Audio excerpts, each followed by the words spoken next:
Hello and welcome to Queer News Tonight, the world's first and only LGBTQ plus daily evening news show. It's time to queer up the news. It's 8 p.m. Wednesday, July 13th, 2022, and we are literally out of the closet and into the headlines. So many of your important stories we're going to tell this evening on Queer News Tonight.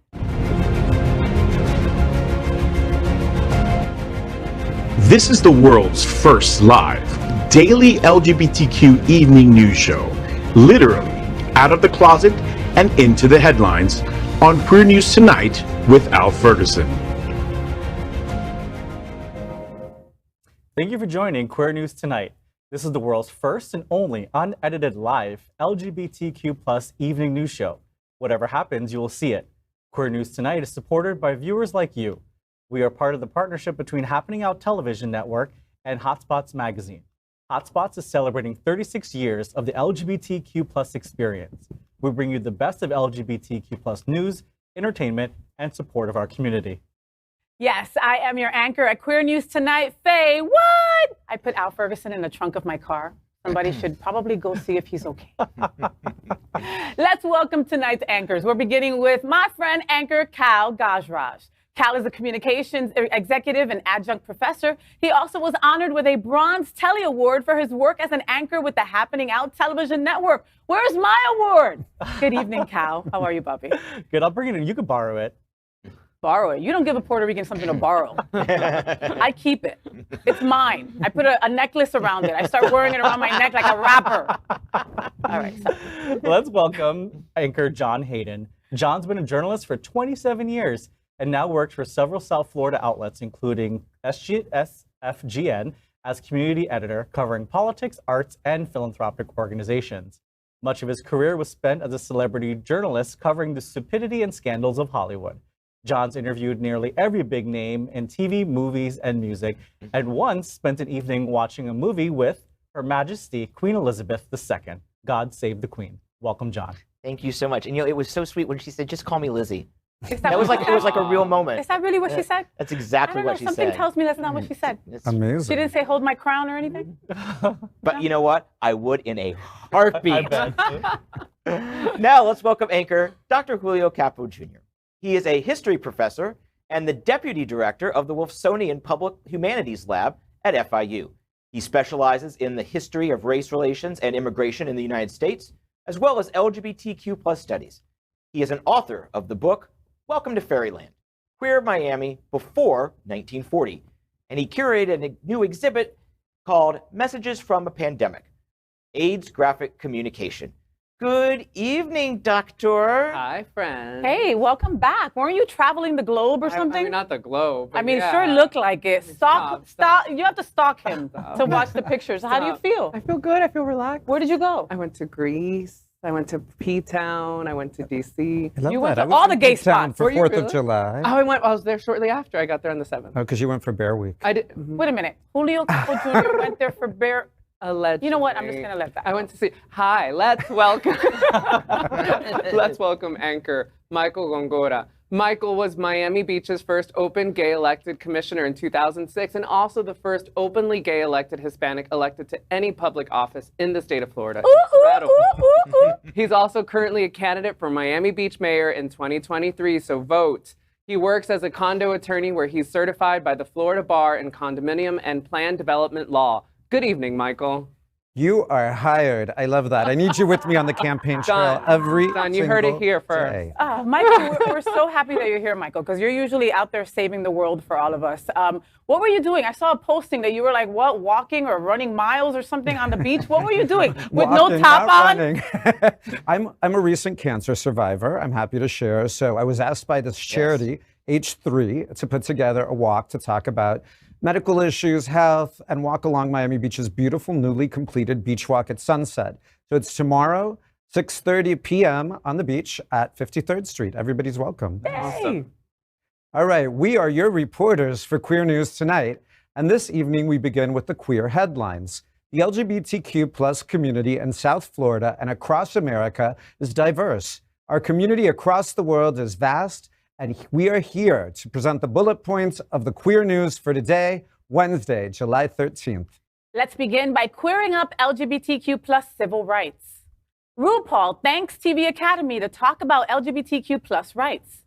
RuPaul has long avoided social media or getting involved in anything political. While other celebrities often use their voice to influence their followers, Mama Ru only really speaks up on her shows.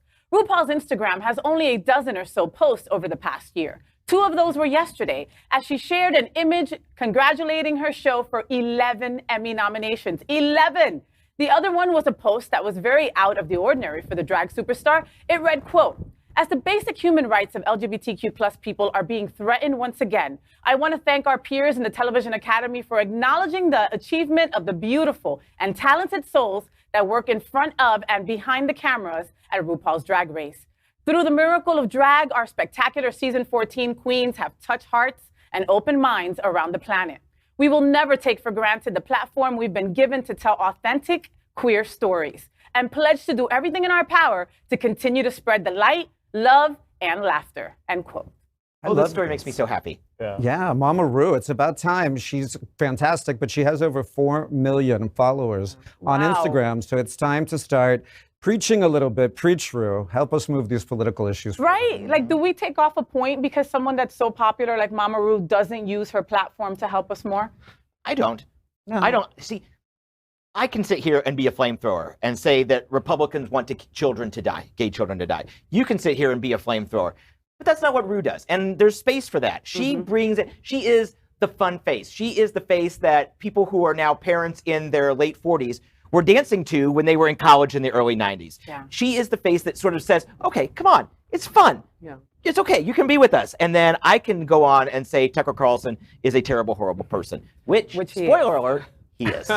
You know, I'm kind of following that too. Like, that is, I kind of always see people are really critical of her all the time, and I kind of think that it's one of those things where she's always been. I mean, her show is a political statement. I mean, she's created so much space for gender non-conforming people, for trans people, for people of all genders, and so many of them people of color. How is that not every single day that show is on air an enormous political statement? She often does it and says other things like in generic terms. But she's always been political. Yeah. I love Ru. She can do no wrong. But I do think with that platform, let's spread the message a little bit more. I mean, her show is political. I'm a fan. I watch it with my boyfriend sometimes. And she does have political moments. So let's put it out there. Do you ever watch it without your boyfriend? Is that one of the shows, like my wife will get mad if I watch something without her. And she's like, people get divorced. That's like the beginning of people getting divorced. When they start watching shows separate. I'm like, babe, it's not that serious, We watch it together every Friday. We're those kind of. So I went to Work the World tour on Friday. Cal was there as well, and the place was packed. It was in the Broward Center, right, at Cal, and the place was jam packed. It was sold out, and then they played Work, CoverGirl, and I was like, wow, that one song made all this happen, and in the middle of it.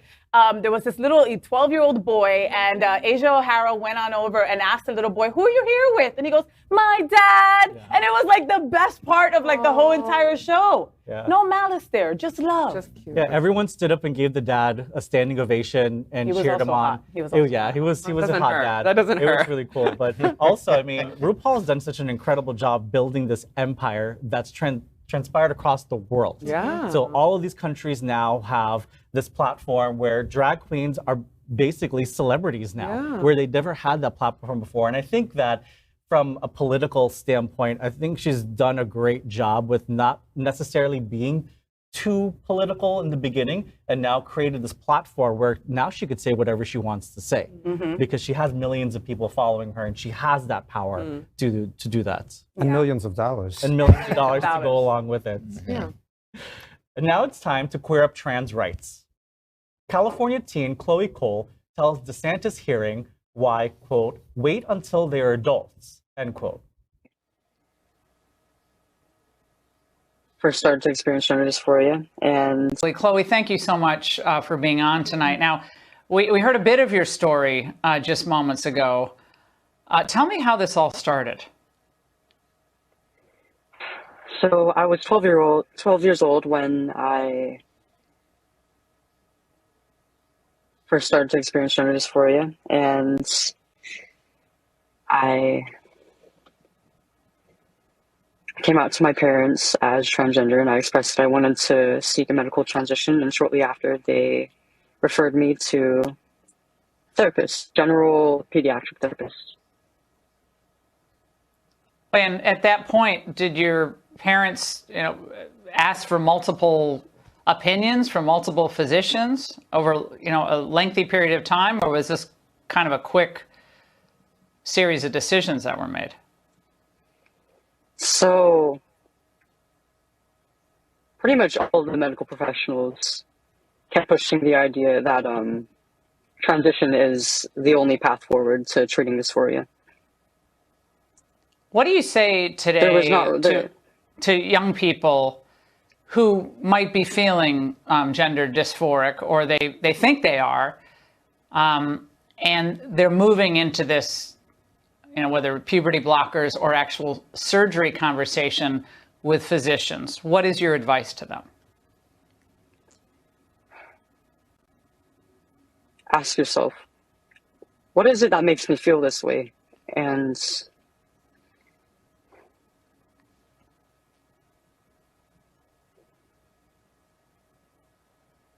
what is it that makes me want these treatments? And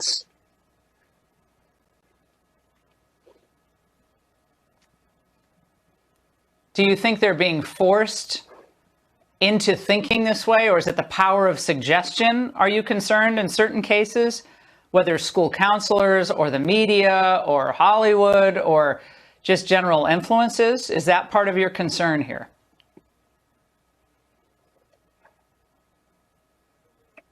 I would say it's a case-by-case thing. There are some children who are pushed into transitioning by, say, their parents, teachers, physicians, but sometimes it's really just a matter of parents being effectively guilted into transitioning their children. During the recent hearings in Florida regarding the push by DeSantis administration to prevent Medicaid from covering gender-affirming healthcare costs, California teen Chloe Cole spoke out in support of the plan. Cole is one of the fewer than 2% of individuals who have undergone gender-affirming surgeries and then detransitions. Assigned female at birth, Cole had begun transitioning to male, receiving hormone treatments and having top surgery to remove her breasts.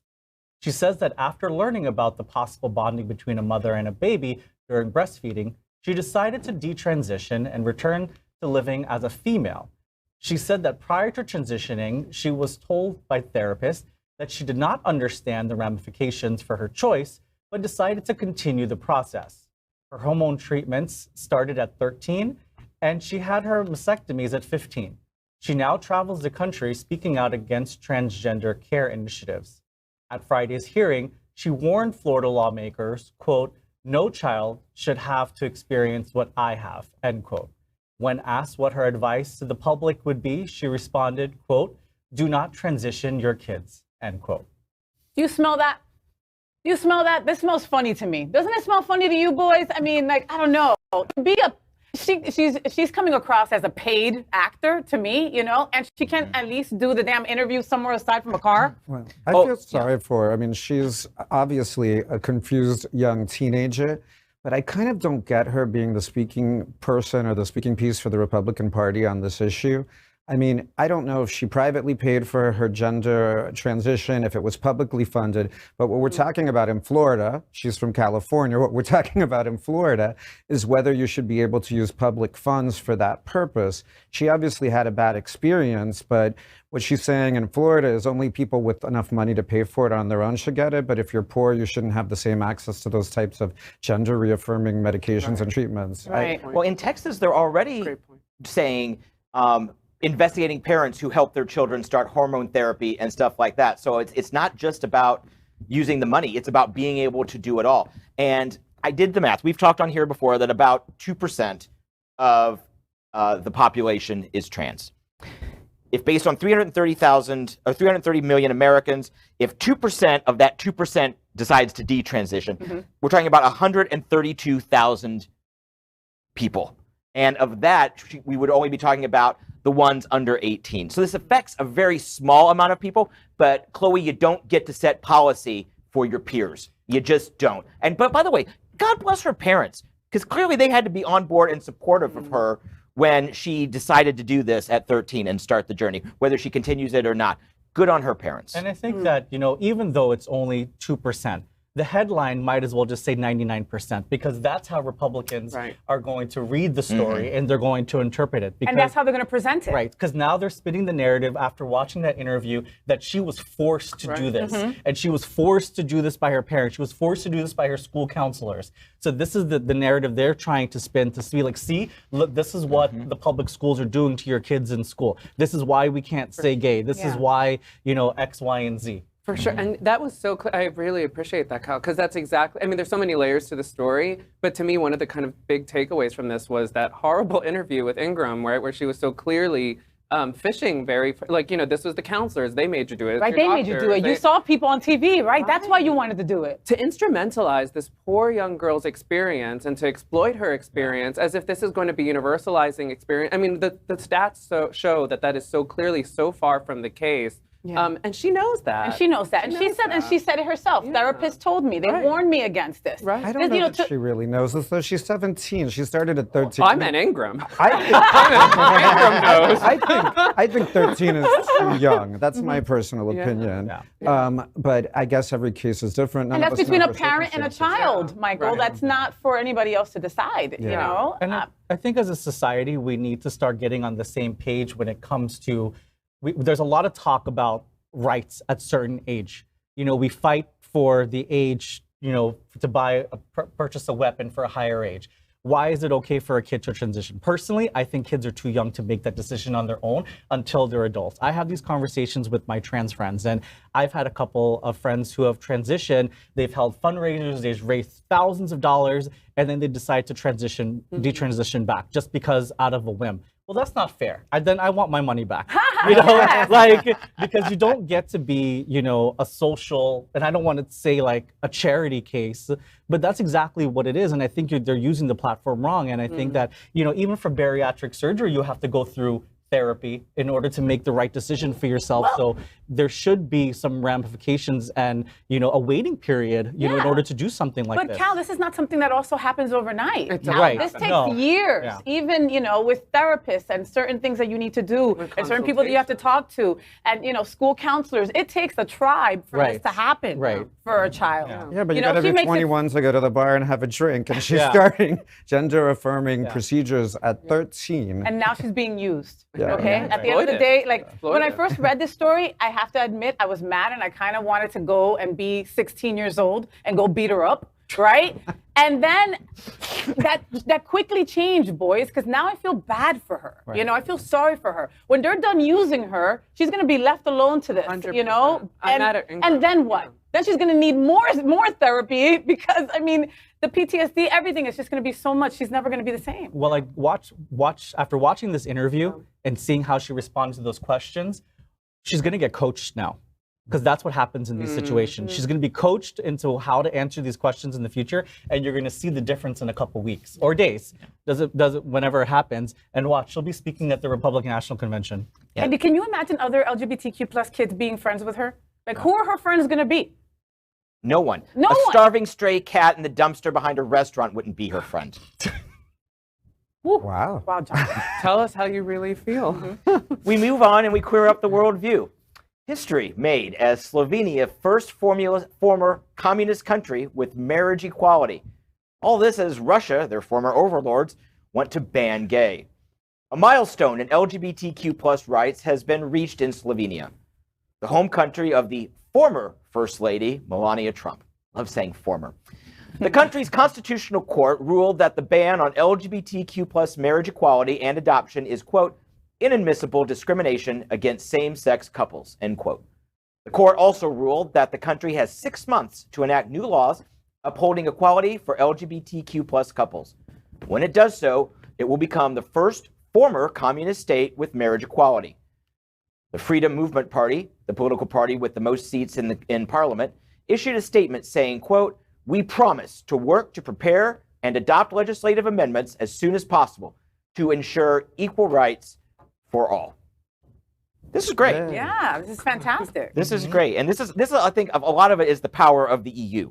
Because, their social and economic pressure on the easternmost countries of the EU has been coming to bear. We did the story about Poland a couple of weeks ago. We did. So yeah, I mean, look how much they've helped with LGBTQ plus Ukrainians, you know, in a place that we never expected for that to happen. Yeah. I have to say, as I'm hearing this, it's hard not to think about this story now as we also think about the likelihood of the United States moving in a different direction, right? That is, like, how do we not kind of like understand that as others are going to hopefully continue to make progress, that we're going backwards? We're doing some kind of declension, right? Like, I hope Slovenia does not jump ahead of us when it comes to equality. But I can tell you, I've been to Slovenia. Have you? I'm going to butcher the name of the city. I think it's Ljubljana or something along those lines. I won't know the difference, I know. Michael. There's a big possibility that I'm not going to Slovenia. I don't have the best pronunciation, but I have to tell you, it's a beautiful country. And you felt very safe. And they've always kind of been ahead of the other Eastern Bloc, former communist countries. And I think we have to support them. If they're going to give equality, then I think gay people should go there. We should be visiting. We should be having honeymoons. It's a beautiful country. So let's help support their economy. Go Slovenia. And look, and you can say whatever you want about Melania Trump. I still thought she was a hottie. Don't they have the statue of her there? They do. I thought they took it down. Did they take it down? I thought they did. Oh, I don't know. Send it over to my house. I'll put it up. Oh my God. like a Confederate monument. It was funny because when she became first lady, you know, they do all the job postings for the White House, and she was looking for a social secretary, and I did officially apply for the position. I did apply. Isn't that awesome? And I mean, what better job would be to talk shit about your husband and drink champagne all day? I mean, it'll be great. And you could help her with her hair and her outfits. I mean, damn, you'd be the best employee ever. Unfortunately, I didn't get the job, and I got an official letter from her letterhead. I still have it. I thought it was so cool, you know, just to have, like, you know, thanks but no thanks. And, I wish I didn't know this about you. I'm kidding, baby. I did see her in person once, and I do have to tell you, she was really beautiful. She is, isn't she? Fortunately, she married really badly. We'll all agree to that. All right, you guys, let's queer up education. Florida school eliminates anti-LGBTQ plus bullying measures because of Don't Say Gay law. Queer News Tonight recently reported on the Duval County School Board decision to amend their LGBTQ plus services policies to be compliant with the Parental Rights and Education Bill, probably best known as Don't Say Gay. As part of the movement towards compliance, the school board also removed an anti-bullying video from the county website. Goodness. Duval Schools District spokesperson Tracy Pierce confirmed that the video had, quote, been removed for legal review to ensure the content complies with recent state legislation, end quote. The new law requires that any content involving sexual orientation or gender identity not be discussed with children in grade 3 or earlier, and that discussions related to those topics in later grades must be, quote, age appropriate or developmentally appropriate, end quote. The vague aspect, to say the least, the vague aspect of the law has caused a frenzy of school boards attempting to define their resources in a way that prevents lawsuits from parents.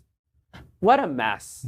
What a mess. My heart breaks for those kids. Yeah. You know, bullying has always been a thing, right? But with these new laws and the Don't Say Gay, it's like putting an even bigger target on LGBTQ plus kids. Sure. That's the dangerous and vague part about it, because you don't know where it stops. Now in Orlando, they're telling teachers you can't have a picture on your desk of your same-sex spouse.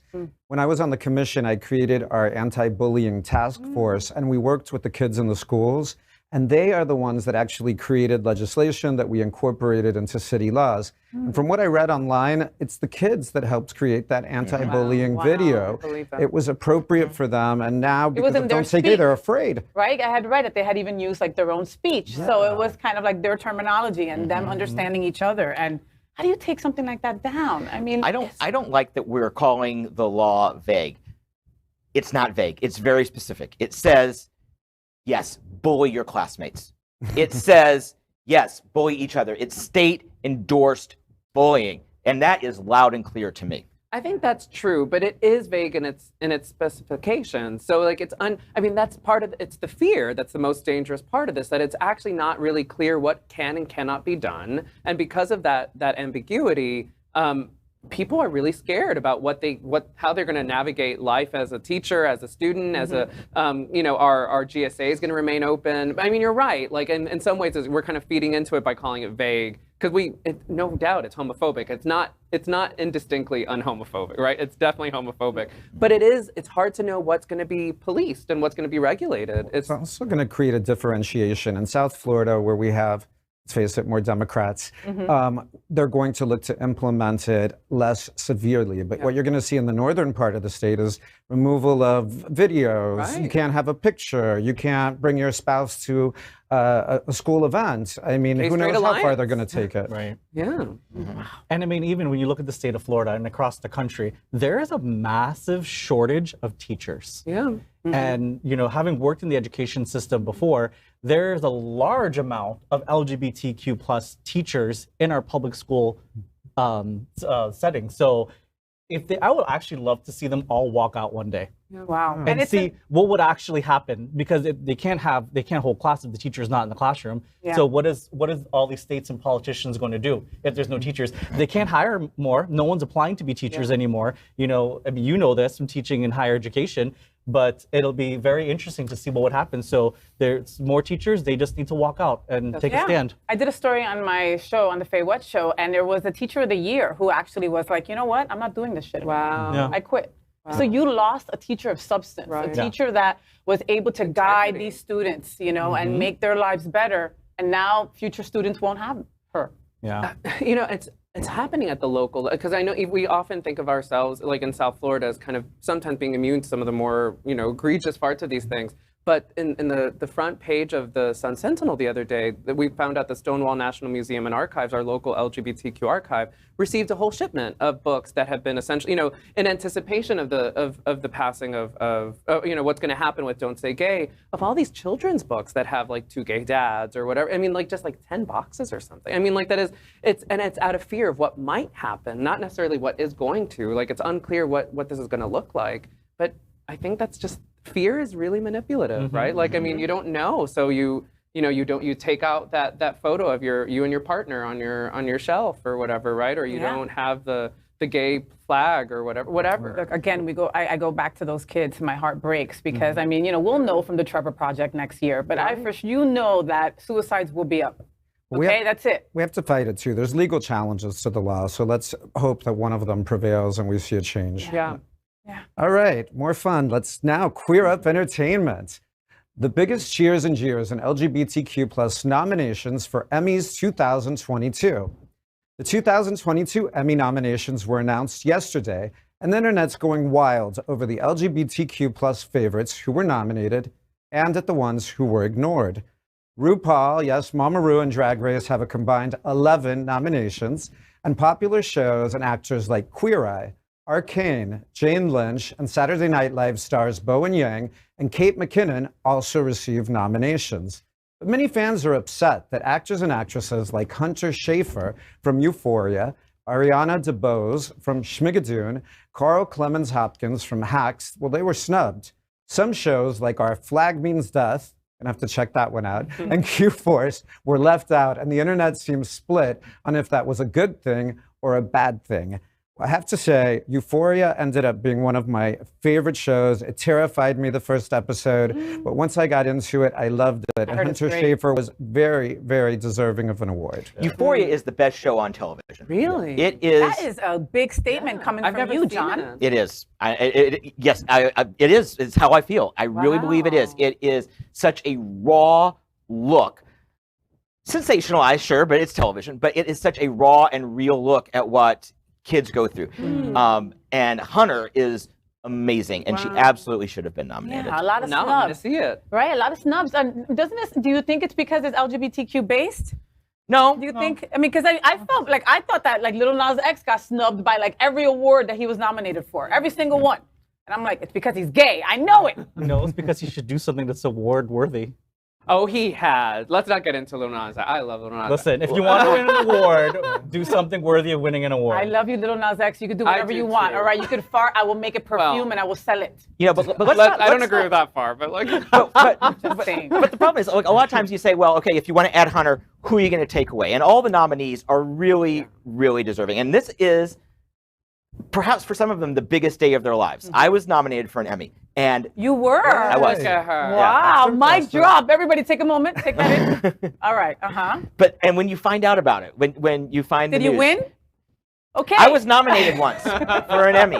To be nominated is an honor. That's what losers say. And that is what I say. I mean, I think, go ahead. Now, do you think it's because there's so many streaming shows and platforms? Now you have Apple, Netflix, Prime. There's just so many TV shows. I think it's hard to award all of the great actors. Yeah. And maybe it's since the pandemic, I find myself watching more TV than before. And I've realized there are all these great shows and actors and actresses, and maybe there's just not enough nominations to give them. Maybe. I mean, look, Ariana DeBose, she won an Oscar recently, and then you also said that she might have won another award. She's won like a shit ton of awards. Yeah. She's an incredible, incredible actress, and she also got snubbed. Yeah. What it shows is that we have an embarrassment of riches, which I'm grateful for, of like, you know, so much more LGBTQ content than we've ever had. We didn't have this 10 years ago, right? That we could say like, hey, there's not enough. Like, it's kind of incredible. That means that we've seen such a massive increase in representation. And it shows how well-produced shows with a visionary like RuPaul can get better with age. Because you look back at the first season of Drag Race, it was fun, it was campy, it was for our community, but it wasn't going to be preceded by the phrase "the Emmy goes to." No. Yes. But now they've got a ton of nominations 11. in front of the camera, behind the camera, all the way through, and it's in its 14th season. No show in its right mind should ever be nominated that far into its run. It grows old, it grows stale, but not RuPaul. And everybody at this table. You go from logo to VH1, and the budget increases. Right? That helps. Everybody at this table, is everybody watching Drag Race? Yes. Okay, who agrees that this is the best season by ever? Far. We do not deserve this season. It is so good. All right. But you know what Mama Ru doesn't have? What? A telly. Like you do. And like I will when you bring it in and I steal it. Don't rub my name off of it. Oh, I'm scratching the crap out of that. Cal. I'll turn the K into an F, the L into a Y, and add what? You could turn Cal into Faye. I could. Oh. Totally. Yes. All right. Well, moving on. We queer up South Florida gay news. Justice delayed, again, in Miami Beach Pride attack. The attack after Miami Beach Pride happened in April 2018. 2 people were attacked by a bathroom after the annual Pride Parade in Miami Beach. 4 young men were arrested and charged. Since then, there's been a global pandemic, 2 presidential impeachments, an election, and an insurrection. What there hasn't been is a trial, and there won't be one until nearly Halloween. In this week's SFGN, online and on stands tomorrow, I look at the case and why it's taking so long for justice. 4 young men have delayed their day in court for more than 4 years and counting. Last week, the judge set a trial date for October 24th. We'll see if that happens. Over the years, there have been hundreds of motions, hearings, depositions, scheduling conflicts, and other glacially slow legal maneuvers. All this can work in the defendant's favor. Memories fade over time, and any change to someone's original story in the police report, now more than 4 years ago, could be damaged to damage their credibility. One of the victims wasn't deposed until 3 years after the attack. The victims in this case are forced to relive the event with every scheduled motion and hearing date. While a final verdict doesn't automatically bring peace to their hearts, a never-ending judicial process can prevent long-term healing from ever really being able to begin. As for the defendants, they were all 20 and 21 years old when this occurred. Now firmly in their mid-20s, they've spent the start of their young adulthood with this case hanging over their heads, complying with court orders, bail conditions, and asking permission to travel. There's a lot of healing that needs to happen. Healing in the community, healing for the victims, and for the defendants. The healing can't begin in earnest until people are held responsible for the attack. The defendant could decide to make a plea deal. Some charges have already been dismissed by prosecutors, and a plea deal could happen at any time. But as of today, it looks like October 24th is the most likely time for accountability, responsibility, and healing. And you can read more on this case in SFGN online and on stands tomorrow. Those poor victims having to relive this for now, what, 4 years that they're going on this, right? I mean, and for the people that for the witnesses, you know, I don't remember what the hell I did last week, boys. How am I supposed to remember what I did in 2018? Yeah. One of those witnesses was a Good Samaritan, a straight guy who saw them being beat up and intervened. He jumped in and he got beat up himself. I was at that Pride, and I was a commissioner at that time, so I had the opportunity to bring the victims and the Good Samaritan and give him a hero medal from the city. Aww. But it's amazing that 4 years later, and now, not until Halloween, we might finally see justice. I mean, what a trick or treat. This needs to move forward. We need to have accountability. And we need to move on with this case for all of their lives, the victims' lives, the witnesses' lives, everyone's lives. Miami Beach Pride's lives. I mean, just in general, like this just keeps on being like that stain. Yeah. And while they haven't pled guilty, no one's made a plea of any, they've all entered not guilty pleas, and they haven't made a plea deal. But late last year, earlier this year, they made a motion to have the case dismissed on stand your ground, saying that they were the ones being attacked and they were able to, they had the right to stand there outside the bathroom. The judge dismissed it and basically laughed at them. But the fact is, that's basically a de facto admission that at least they were there. And they're the ones in the videotape, not legally. So, I mean, obviously they're still defendants. They still get to have the right. But the fact that it's taken this long and they've tried to weasel out of it now means that it's really time for justice. Yeah, I really appreciate your framing of this too. That is about all the great work you've done on this case and all the great work you do, but also just the focus here on healing. I think is so important because I mean what it's done to the victims, what it's done, as you all noted, and for the community. Healing is such a necessary step forward, and none of it's possible. So I really appreciate the framing that you've done here. Thank you. It's a great story, and I can tell you on behalf of Miami Beach, our LGBTQ plus community has been very upset about this, and they're looking forward to these young men being brought to justice. All right, next we report on our partnership with Sunshine Cathedral, the world's largest queer church here in Fort Lauderdale. We are broadcasting from our permanent set here at Sunshine and supporting of that friendship, but partnership. Happening Out Television Network broadcasts the largest LGBTQ plus religious live broadcast in the world, as more than 30,000 people watch every Sunday at 10:30 a.m. Eastern.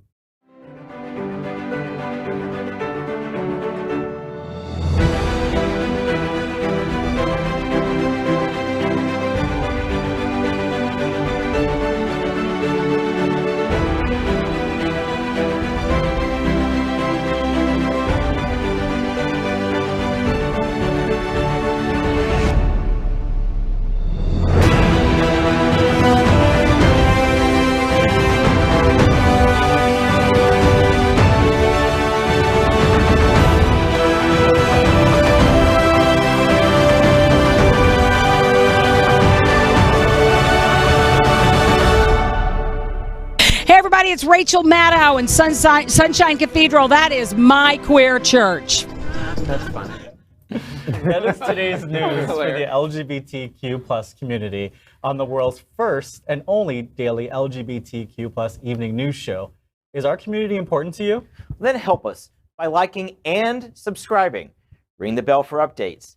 Share the news with your friends and or family. Check your local laws to see if you can do both.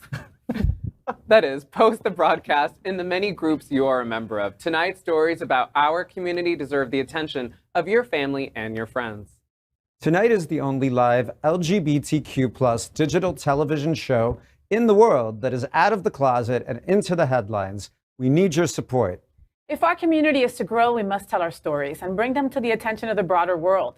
This is the only place in the world that tells these LGBTQ plus stories in motion and sound. That is the passion of Happening Out Television Network and Queer News Tonight. I'm your anchor, FayWhat, and on behalf of these LGBTQ plus reporters, the anchors of Queer News Tonight, including Kal Gajraj, John Hayden, Dr. Julio Capo Jr., and Michael Gongora. We will see you daily at 8 p.m. Good night.